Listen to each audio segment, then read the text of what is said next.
The question is, what's required to sell your script in the current marketplace? Last time we visited with you, Corey, you talked to us about the 6 script cycles and having pitch-perfect, authentic scripts. Have things changed? Things have just gotten better. And to really put things in perspective, I started teaching right during the writer's strike to 2007, and especially after the writer's strike, it was bleak. There were writers with impressive credits who couldn't get work. It was nearly impossible to sell a script. All the TV was almost all reality TV. There was very little scripted. The studios were all finalizing their consolidation and they just weren't making movies. Back then it was like if a good month was 1 or 2 of my students selling a pitch or an original script. That was a good month. In the last week, I've had 21 students sell pitches or pilot scripts. That's a pretty normal week.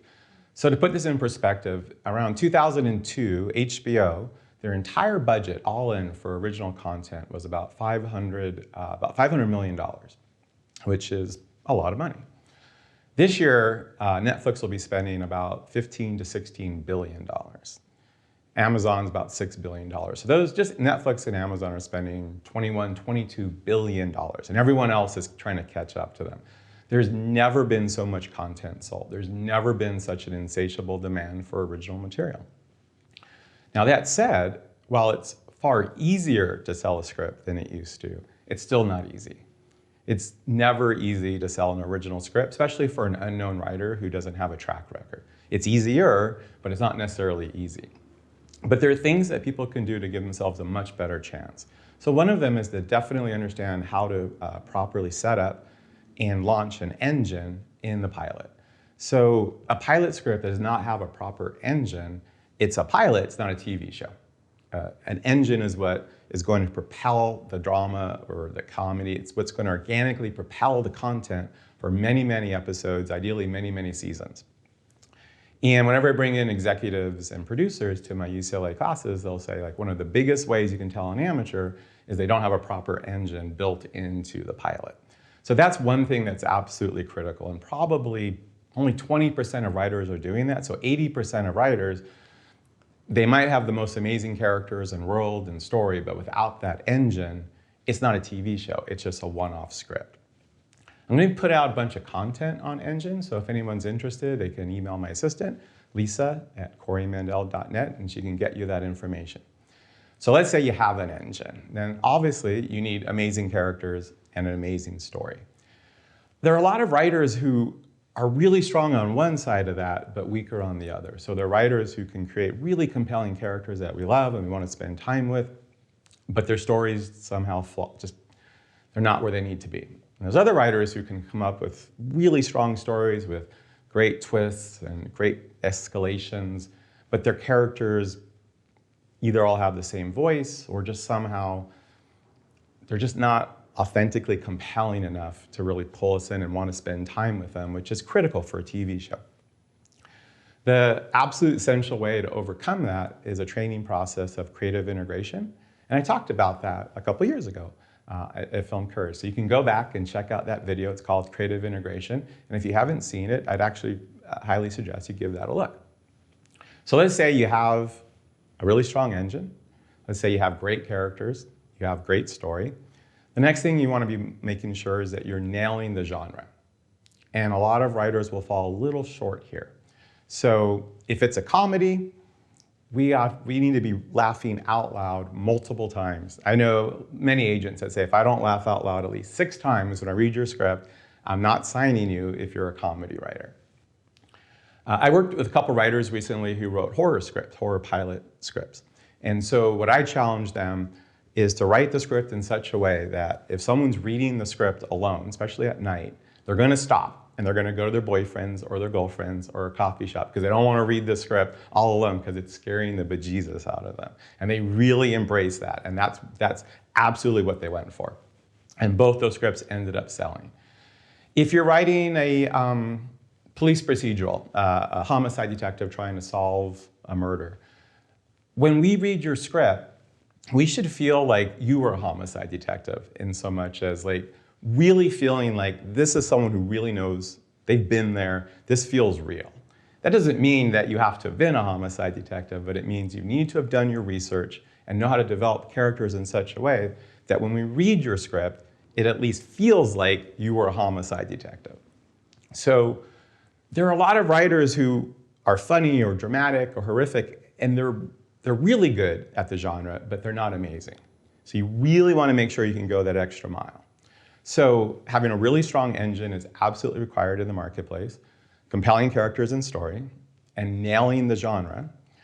But the one thing that's probably most important is the concept, especially if you're a newer writer. And having a high impact concept or high concept where in 1 or 2 or 3 lines, the marketplace, producers or executives are thinking, there's something unique here, and this is a great idea for a TV show. And so having that concept is absolutely essential. And what writers really want to focus on is proof of concept. And so let me tell you a true story. So there is a manager, I love her. She has one of the best track records of developing new writers and launching their careers. So this is what she does. So imagine you just got signed by this manager. So what she says is, be home tonight at 11 o'clock. So you just got signed by this manager, you're excited, 11 o'clock, you're at home like, okay, and there's a knock on the door. You open it up, there's a messenger or courier with a box, you have to sign for it. And you put the box down and you open it up, and what's inside? 20 scripts. And there's a note from the manager. It says, read all these scripts, be prepared to discuss, particularly the concepts, tomorrow morning, 8:30, my office. Okay, so now it's 11:08, you've got 20 scripts, you start reading. Now the reason she does this is imagine it's 2:30 in the morning. You've read most of the scripts, you're bone tired. You've got 3 scripts left. You grab one of them, you start reading, the characters are great, the dialogue's great, it's making you laugh. You get through 5 pages, 7 pages, you don't know what the concept is. You get through 10 pages, you get through 12 pages, you don't know what the concept for the show is. You get really frustrated. You start to really hate that writer. And at some point you just start skimming, trying to figure out the concept, and you're just so overwhelmingly exhausted and frustrated. When the writer shows up to the manager the next morning, the manager doesn't want to talk about any of the scripts. What she wanted the writer to do was have that experience. Because that's the experience that the development executive or the producer has. They're going home on Friday with a pile of scripts.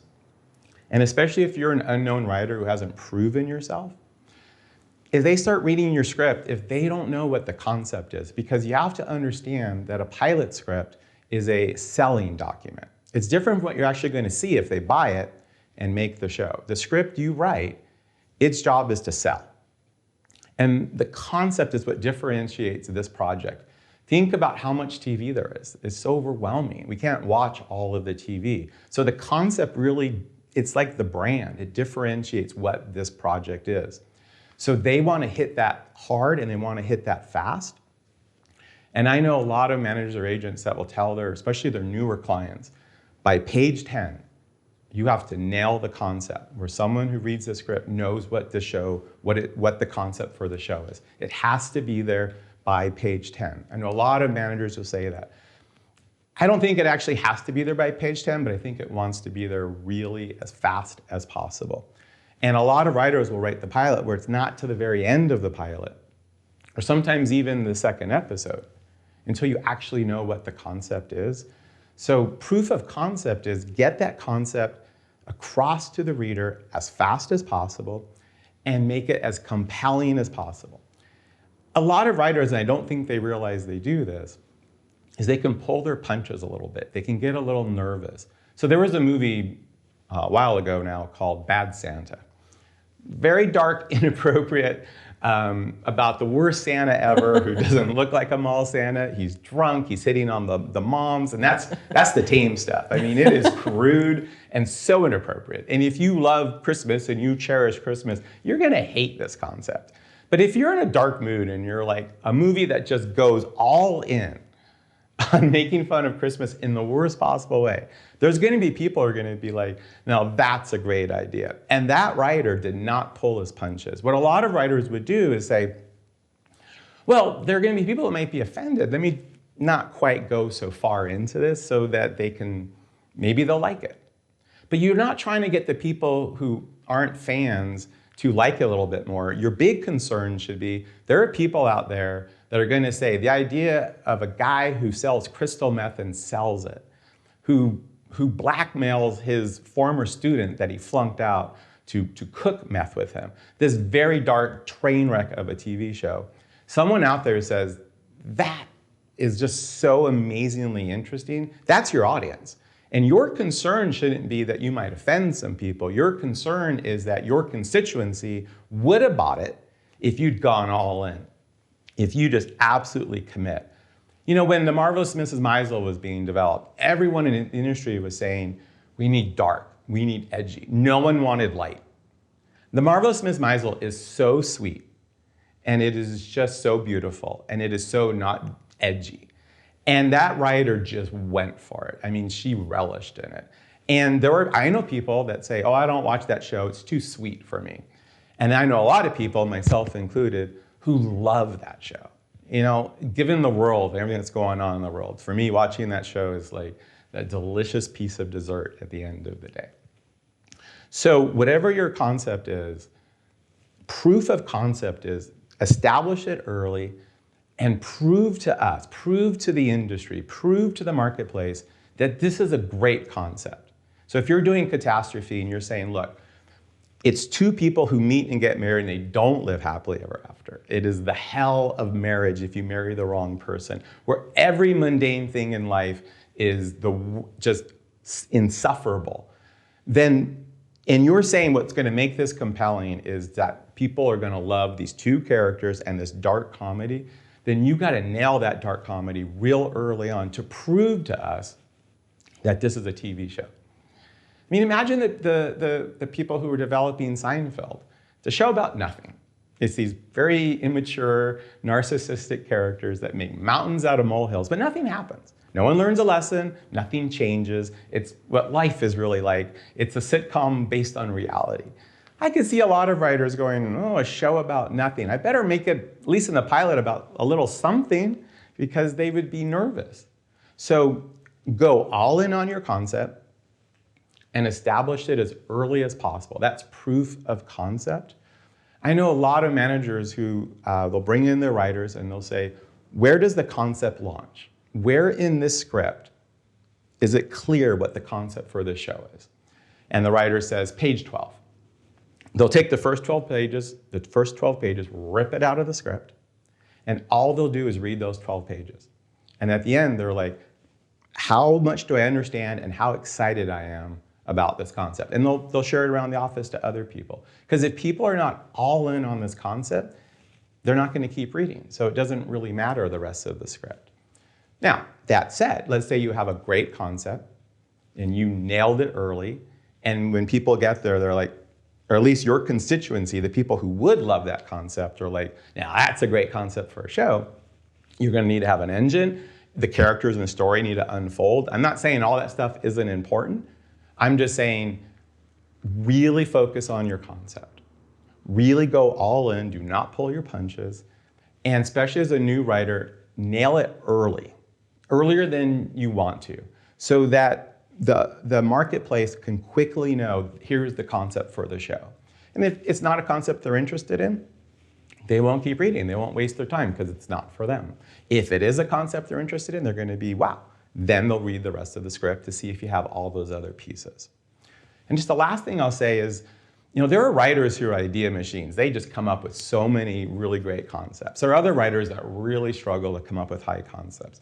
There are specific training, there is specific tools that people can use to come up with more and more high concepts. And again, I would direct you to my assistant, Lisa at CoreyMandell.net, and she could definitely provide you some more information on that front. Can we give an example of a concept versus an engine with one of these shows, whether it's Breaking Bad, Mr. Robot, Marvelous Mrs. Maisel? The problem is that an engine would take probably 30 minutes to break down what an engine is and how it works, so we wouldn't have time to do that. I mean, I can talk about concepts, but to contrast it to an engine. I guess I'm just struggling with, it seems to me that the concept is the engine, but maybe I'm missing something. So just trying to figure out, with Breaking Bad, right, we get what the concept is. The guy's sort of at his wit's end, financially and health-wise. He needs to turn things around. He's willing to make sort of this deal with the devil. But then what is the engine? The engine is you're introducing these different characters.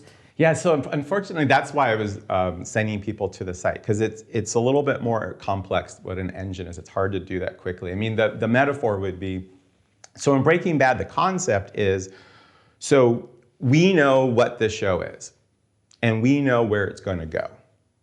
The engine is what propels the show there.